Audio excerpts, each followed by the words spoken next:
மாந்திரிக விபூதி செய்யும் முறை. இந்த மாந்திரிக விபூதி சர்வ வசியத்தை கொடுக்கும். ஜன வசியம் கொடுக்கும், கணவன் மனைவி வசியம் கொடுக்கும், ராஜ வசியம் கொடுக்கும். இப்படி சர்வ வசியங்களும் ரொம்ப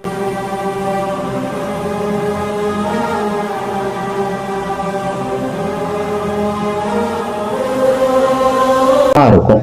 மோகினியோட அருள் கடாட்சியம் கிடைக்கும். நம்மளை பார்க்கும் மனிதர்கள் அத்தனை பேரும் நம்ம வசமாவாங்க. நம்மள்ட்ட நல்ல